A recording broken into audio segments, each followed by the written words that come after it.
Hay que tener en cuenta, dentro de la presión de un gas, varios datos. Por ejemplo, la presión atmosférica.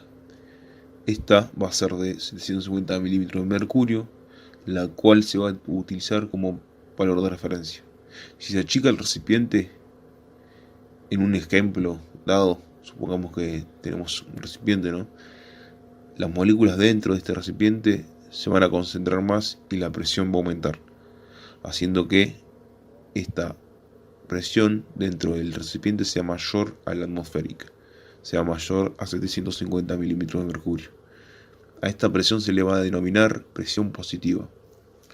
Si agrandamos el recipiente, este recipiente, ¿no?, las moléculas se dispersan, por lo tanto la presión va a disminuir, haciendo que esta presión va a ser menor a la presión atmosférica de afuera. A esto se le denomina como una presión negativa. Por ende, el aire se va a mover a mayor presión, de una mayor presión a una menor presión. Presiones positivas van a generar estos flujos salientes, mientras que presiones negativas generan flujos entrantes. Por lo tanto, como tenemos dos reglas de base, ¿no?, básicas: presiones mayores a 750 milímetros de mercurio, es decir, presión atmosférica, son positivas, sería una expiración. Y presiones menores a 750 milímetros de mercurio son negativas, sería una inspiración. En este ejemplo del recipiente, podríamos relacionarlo con el caso que pasa en el sistema tóraco-pulmonar. Lo que ocurre ahí primero es la expansión del tórax, ¿no? Cuando inspiramos se puede expandir los pulmones y generar la presión dentro de estos pulmones, y que esta presión va a ser menor respecto a la atmosférica. Por lo tanto, se genera una presión negativa, ¿no?, generando que entre el aire, ¿no? Eso sería la inspiración, como dije. Después, la expiración, lo que ocurre es que se van achicando los pulmones. Por lo tanto, la presión va a aumentar con respecto a la presión atmosférica. A la presión, al valor de 750 milímetros de mercurio. Esto va a causar o a ocasionar una presión positiva, y por ende, el aire tiende a salir. Es decir, que durante la ventilación se debe modificar el volumen del pulmón.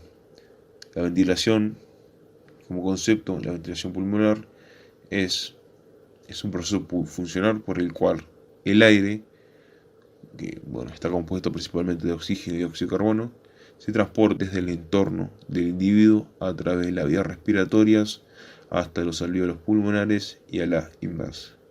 Desde los alvéolos pulmonares de vuelta al entorno. Por lo tanto, como decíamos, durante la ventilación se debe modificar el volumen del pulmón.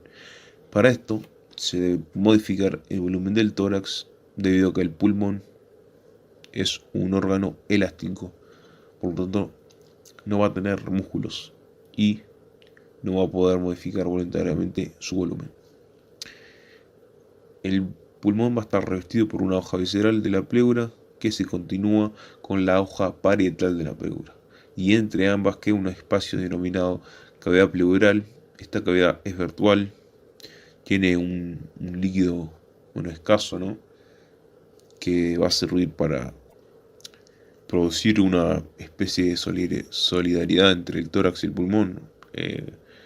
O sea que va como que evita un posible desgaste entre esta hoja visceral y parietal. Bueno, hablando un poco más de lo que es el sistema tóraco-pulmonar, este sistema se encuentra formado por, como dice el nombre, por el pulmón y el tórax. El tórax va a ser una estructura osteomuscular. En su base se va a encontrar el diafragma. Este va a ser un músculo cuya superficie es muy importante y su contracción es lo que va a permitir modificar el diámetro del tórax para que se pueda expandir el pulmón. El mecanismo de expiración, o pasos a seguir para que se dé este mecanismo, puede ser por la contracción de los músculos que se encuentran en el tórax. Esto va a generar la expansión del tórax, y como la hoja parietal de la pleura está pegada también, se genera la expansión de esta. Después, la hoja parietal, al estar pegada a la visceral por la fina capa de líquido pleural, la hoja visceral también se expande. La pleura visceral se encuentra adherida a los pulmones. La pleura que va a estar en el interior, ¿no?, visceral, se encuentra adherida a los pulmones, por ende se expanden los pulmones, generando que la presión del pulmón baje con respecto a la de fuera, una presión negativa, provocando después la inspiración. Luego el mecanismo de expiración. Para explicar esto hay que tener en cuenta que el pulmón tiene retractilidad propia. Quiere decir que no es necesario que un factor externo haga que se retraiga. Al retraerse el pulmón, solo se retraen ambas capas de la pleura y el tórax. Esto va a generar un aumento de presión con respecto a la presión de afuera, va a haber una presión positiva, provocando la expiración. Hay que destacar también un punto, que es que el pulmón siempre va a tender a su forma de origen. Entonces, para que se dé la inspiración, hay que tratar de distenderlo. Para esto hay que ejercerle fuerza al pulmón, consumiendo energía y contrayendo los músculos. La inspiración puede ser de dos tipos.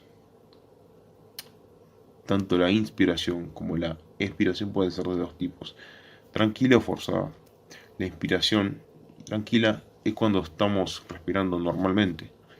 Después la forzada es cuando se respira hondo o se suspira. En cualquiera de estas dos situaciones, la expiración va a ser un mecanismo activo. Para que suceda la inspiración, se va a necesitar consumir sí o sí energía y contraer los músculos, como dije anteriormente. La expiración también va a poder ser tranquila, pero este va a ser un proceso pasivo. Es cuando expiramos normalmente. Es un proceso pasivo porque el pulmón, como dije, tiene retractilidad propia. Por lo tanto necesita energía, ¿no? Después está la forzada, que sí necesita, porque este es un proceso activo. Es cuando tosemos o soplamos muy fuerte, ¿no? Esto es debido a que se contraen músculos, principalmente los abdominales. Músculo que contraemos en la inspiración va a ser, por ejemplo, una inspiración tranquila, el diafragma. Es el principal músculo inspiratorio. La inspiración forzada va a contraer el diafragma, los intercostales externos y los músculos accesorios. Entre los intercostales externos tenemos el que se encarga de elevar las costillas, aumentando el diámetro antero-posterior y el transversal. Y músculos accesorios serían el escaleno, el esternocleidomastoideo, que ambos elevan las costillas, el pectoral mayor y menor, porque llevan las costillas hacia adelante, y el serrato mayor anterior, que va a separar las costillas. Los músculos que contraen en la expiración, en una expiración tranquila, por ejemplo, esta es pasiva, no participan músculos. El pulmón se estira y la retractilidad elástica de este se utiliza para la expiración, mientras que en una inspiración forzada se contraen los músculos de la pared abdominal y los músculos intercostales internos. Bien, para este caso también es importante hablar del diafragma, como ya habíamos hablado un poco antes. El diafragma va a ser el principal músculo inspiratorio. esquelético. Se va a encargar de aumentar el diámetro longitudinal principalmente transversal antero-posterior del tórax.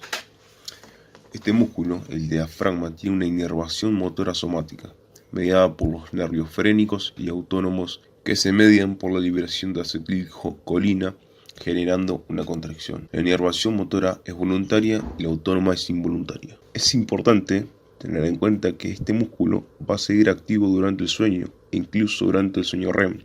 Es el sueño de movimientos oculares rápidos. Es una especie de sueño paradójico o desincronizado, donde los ojos se mueven en diferentes direcciones mientras están cerrados, en forma de que el sueño va a comenzar alrededor de como 90 minutos después. El diafragma va a presentar una gran superficie, por lo tanto con un desplazamiento mínimo va a aumentar muchísimo el volumen del tórax.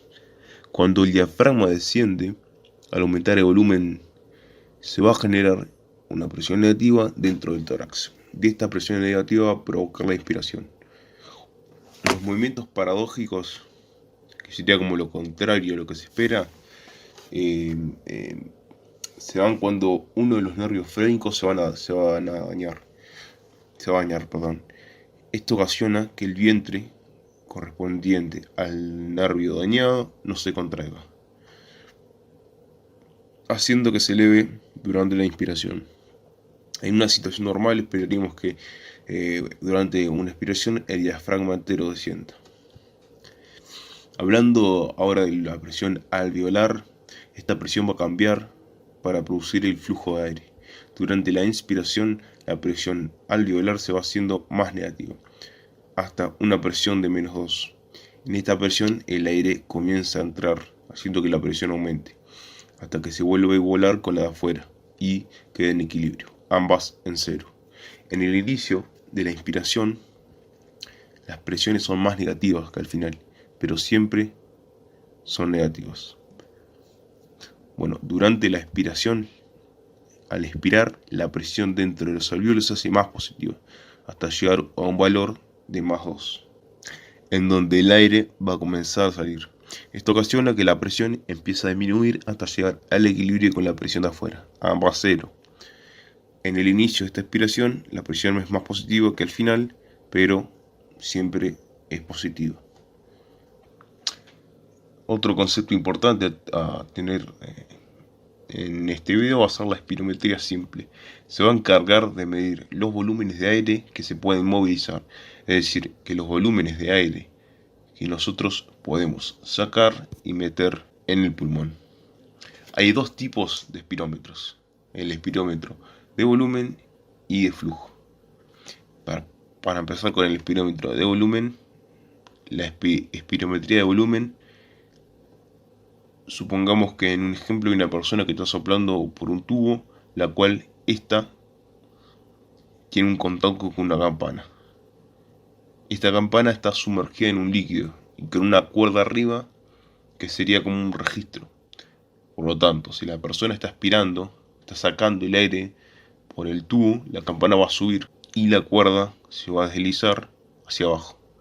Por el contrario, si la persona está inspirando, la campana baja, ocasionando que la cuerda suba. ¿No? La campana baja, la cuerda sube, la campana sube, la cuerda baja en el caso de la expiración. Hay que tener tres volúmenes relevantes cuando se está hablando de una espirometría simple. Se habla de tres volúmenes: el volumen corriente, que se abrevia como BC, es el volumen que se moviliza en una ventilación normal o tranquila. Este volumen corresponde a aproximadamente 0,5 litros. Después tenemos el volumen de reserva inspiratorio y el otro es el volumen de reserva expiratorio. Volumen de reserva inspiratorio, VRI se puede pronunciar así, o VRE, volumen de reserva expiratorio. El VRI es el volumen de aire que se puede conseguir expirando después de una inspiración normal, ¿no?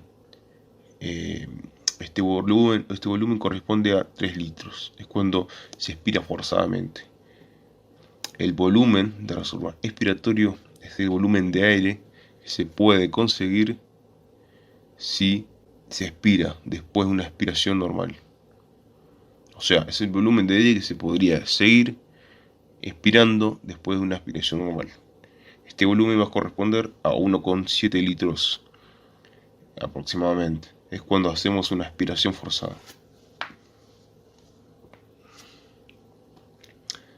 Las capacidades son la sumatoria de volúmenes que se pueden medir en una espirometría simple. Tenemos tres capacidades: la capacidad inspiratoria, expiratoria y vital.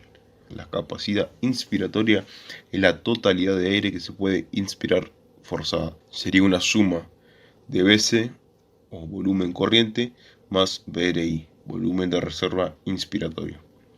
Después está la capacidad expiratoria. Es la totalidad de aire que se puede expirar forzadamente. La suma de el volumen corriente más el volumen de reserva expiratoria.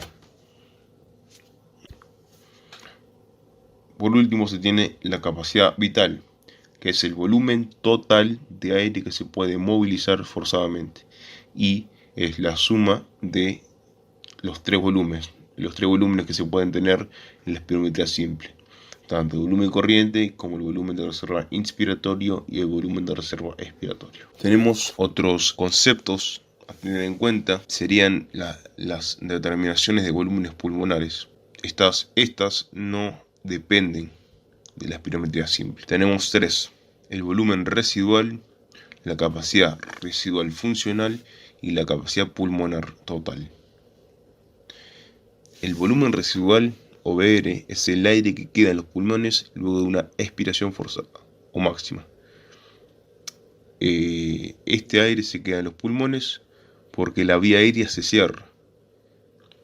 Hay que tener en cuenta con esto que siempre va a quedar aire en los pulmones, nunca va a estar vacío.